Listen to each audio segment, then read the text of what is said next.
Приветствую всех вас на канале Голос Анха. И в сегодняшнем видео я расскажу про последствия ближайшего полнолуния, которое состоится уже в эту среду, 12 февраля. Февральское полнолуние 2025 года, выпадающее на 12 число, действительно обещает быть неординарным событием, заслуживающим пристального внимания. Названная коренными народами Северной Америки снежной луной из-за обильных снегопадов, характерных для этого времени года. Это полнолуние, происходящее в 16:54 по московскому времени, представляет собой астрономически обычное явление, лишенное таких эффектов, как суперлуние. Однако его астрологическая интерпретация значительно сложнее и богаче, и несет в себе как потенциал для творческого подъема, так и риск серьезных ошибок. Напряжение, создаваемое противостоянием Солнца в Водолее и Луны во Льве, является ключевым фактором, определяющим энергетику этого дня. Водолей — знак инноваций, независимости и гуманизма, стремится к коллективному благу и объективному восприятию мира. Лев же, напротив, знак индивидуальности, творческого самовыражения, драматизма и стремления к лидерству. Их противостояние активизирует внутреннюю борьбу между стремлением к личному успеху и пониманием общественных интересов. Этот конфликт может проявляться как внутриличностный кризис, так и во внешних конфликтах с окружающими. Я подчеркнул, что снежная луна символизирует время трансформации и новых начинаний.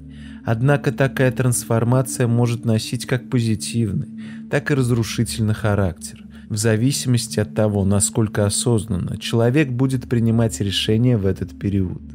Противостояние Солнца и Луны усиливает влияние каждого из знаков, делая наши эмоции и импульсивные действия более яркими и непредсказуемыми. Львиная энергетика стимулирует творчество, амбиции и желание самовыражения, но одновременно может привести к самолюбованию, чрезмерной уверенности в себе и пренебрежению мнением окружающих. Водолейское влияние, с другой стороны, напоминает о необходимости учитывать общественное мнение и избегать эгоцентризма. Почему же снежная луна опасна? Риск негативных последствий связан с усиленным влиянием лунной энергии во Льве. Это может привести к поспешным решениям. Эмоциональный накал дня может заставить нас принимать решения под влиянием сильных чувств, не продумав их последствия. В такой ситуации важно сосредоточиться на рациональном подходе и тщательном анализе. Противостояние знаков может усилить несогласие в личных отношениях, привести к ссоре и обострению давно забытых проблем. В этот день особенно важно проявлять терпение, тактичность и стремиться к компромиссам. Львиная энергия может привести к чрезмерной оценке собственных сил и возможностей, что может стать причиной ошибок и разочарований. Важно быть реалистом и не брать на себя слишком много. Усиление эмоционального напряжения может отрицательно сказаться на здоровье, вызвав головные боли, бессонницу и другие расстройства. В этот день важно уделить внимание своему самочувствию и позаботиться о достаточном отдыхе. Чтобы смягчить негативное влияние снежной луны, я рекомендую практиковать медитацию, йогу или другие способы релаксации. Полезно провести день в спокойной атмосфере, избегая стрессовых ситуаций и конфликтов. Особое внимание следует уделить своим мыслям и эмоциям, контролируя их и не поддаваясь импульсивным порывам. Планирование важных дел на другой день также поможет снизить риск ошибок.